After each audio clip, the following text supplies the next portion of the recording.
You have to grieve all the time you spent in survival mode, just trying to be the best you could be, even while carrying this fear and this scarcity mindset that nobody will love me for who I am authentically.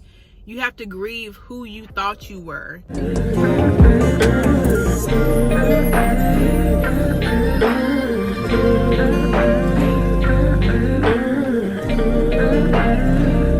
Hey everyone, welcome back to my channel. I am so thankful y'all are here. I pray you can find home here, and if so, welcome. So I've been wanting to do a video for a while about just show up. Just show up. Don't show up because you have something to talk about. Don't show up because you feel like you look pretty today, or don't show up because you feel like you don't look presentable. Just show up. Whatever that means for you, just show up. And as much as I've been thinking about the topic, I never actually just turned my camera on and filmed the video. I didn't just show up for myself. So I decided now would be a great time to just show up. I don't have any topic to talk about. I don't have anything really to talk about, but I'm so thankful to be on your screen or wherever, well, on the screen, yeah.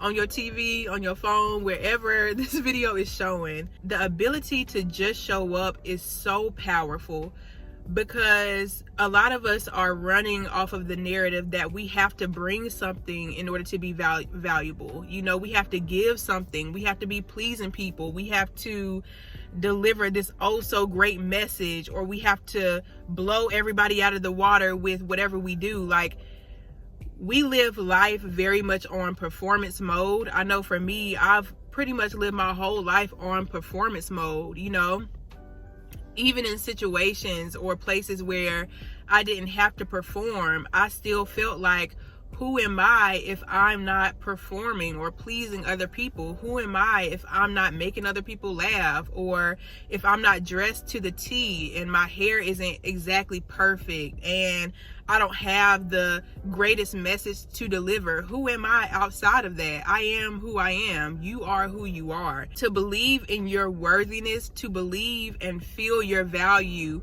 outside of what you can do and how you can be useful to other people, it's literally life-changing, y'all. It's life-changing. Let me put on some lip gloss. Hold on. But anyways, yeah, I'm really learning. Like, in my life right now, I'm learning to just show up as I am, show up with my quirks, show up with me stuttering or my lisp, or the funny way I might pronounce words, or me forgetting how to pronounce words and slurring my words. Like,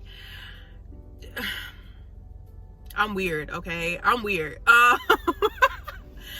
I'm weird. I have a very quirky personality, and all my life I kind of suppressed that a lot because I felt like people wouldn't understand me or want to be around me. And I felt that way for good reason, because I felt like I'm too quirky, I'm too awkward. I don't say everything the correct way all the time. Like, because I knew these things about myself, I would not only try to suppress it, but I would get very terrified in relationships or around people who genuinely accepted me for who I am, because then it became a thing of like, okay, when is the other shoe going to drop? When are they going to abandon my true self? When are they going to flip it around and tell me or point out and criticize how I naturally am? So like, when you learn how to harness that energy of your authentic self, loving your authentic self, accepting yourself moment to moment without going into that mode of, oh my God, why did I say that?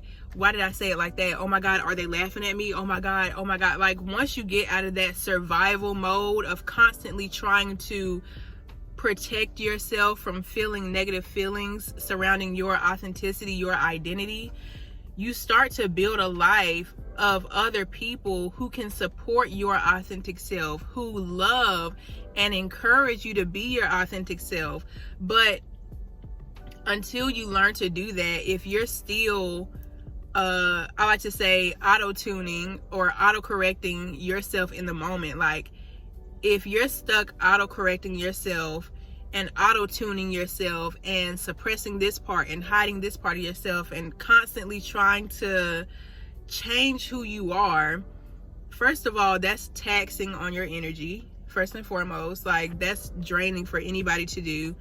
And two, like, you'll build a life around people who subconsciously know that you're more focused on pleasing them than you are being comfortable in yourself. They'll subconsciously know that you can easily be manipulated by telling you who you are and telling you what you're not doing enough of or what you're not being enough of. Like, humans are very smart, y'all. We don't give ourselves enough credit. Like, even though we may not be able to consciously read people and, you know, it just pops into our mind like, oh, she's this or oh, she's that. To a certain degree we can, but a lot of how we treat ourselves and other people is very subconscious. So if you can't accept your authentic self, the people outside of you who can't accept you for your authentic self will be attracted to you. If you hate your quirks, if you hate your awkwardness, if you hate everything about yourself, you'll subconsciously attract other people who also hate your authenticity, who hate your quirkiness, who hate your awkwardness. Like, when they say we attract, what do they say? We attract what we are, or like attract like. When they say we attract who we are, or who we are is what we attract, it's typically because our external world is just a validation of what's already going on within us. Because if we don't believe the same thing that's happening outside of us, if we don't believe we deserve to be treated a certain way, we're not going to stay in that place. We're not going to stay in that relationship. We don't stay anywhere that we feel like we don't deserve to be. So even though you may not be consciously thinking this, you'll live your life in a way where that energy somehow speaks to you. That energy, for some reason, you just feel so comfortable around that energy. So if you absolutely hate yourself, you'll feel comfortable around people who hate you. And this isn't because those are the only type of people you'll attract. It's not saying that those are the only people you'll gravitate to, but you'll actually stay around those type of people. You'll actually stay in those relationships and build from whatever level you're currently on. So that's why it's so important to learn how to embody your authentic self. Learn how to, well, first of all, you have to become aware of what you even think about yourself. What parts of you do you cringe at? Do you not like? Do you want to hide away from people? What parts of you do you tell yourself, even if it's energetically, aren't okay, aren't lovable, aren't worthy, are too weird, are too different? Be honest with yourself about how you feel about yourself. And at first, it's gonna feel like, damn, I really don't like myself. I really don't like how I look, actually. And I think for a lot of people that naturally have a more charismatic or confident presenting energy, if you're one of those type of people, you may have a harder time being honest with yourself about what your insecurities are. Because I know for me, I've always been very self-assured, right? I've always been very confident, very grounded in who I am.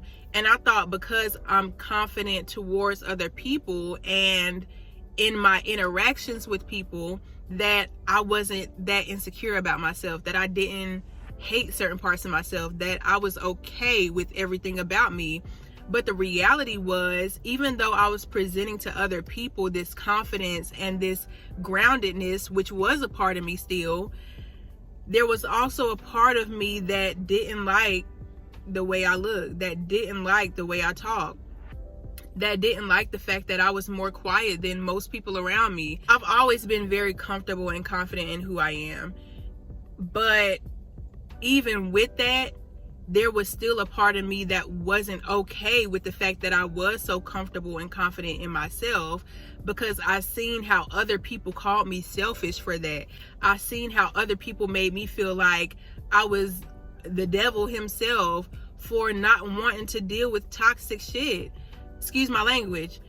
I I internalized how everybody else treated me because I have always been more confident, more reserved, a little more intellectual about things, a little more logical about things. I internalized everybody else's personal feelings, towards me, and it caused me to live most of my life up until now scared to really be who I am, scared to really step into my authenticity, because in the past, my authenticity meant separation, distance, gossip. It meant me not being close to people that I genuinely love because they can't understand why I act the way I act. They don't question, or they aren't curious about who I am at my core.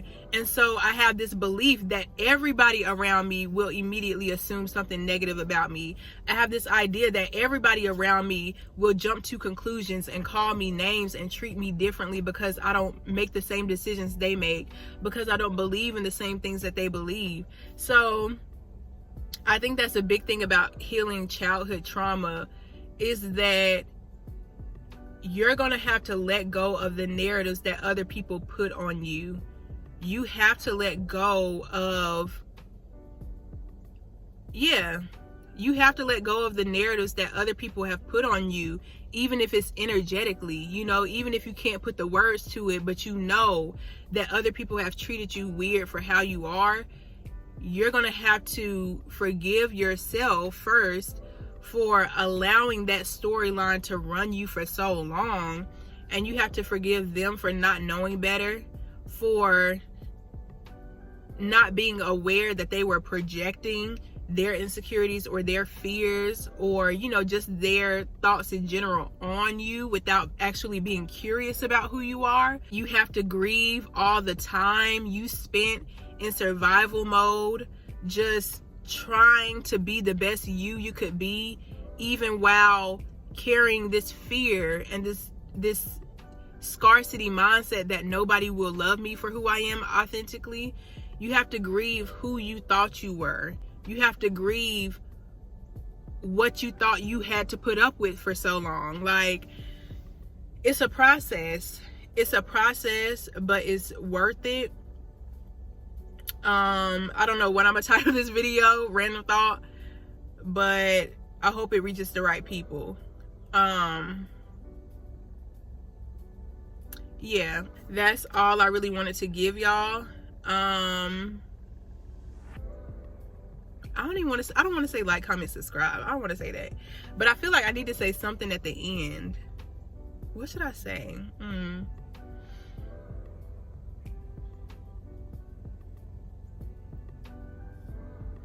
I'm so thankful that we could spend this moment in this lifetime together. I'll see y'all in the next one. Bye. I think I like that, y'all. I'm so thankful that we could spend this moment in time in this lifetime together. And I'll see y'all in the next video. Bye.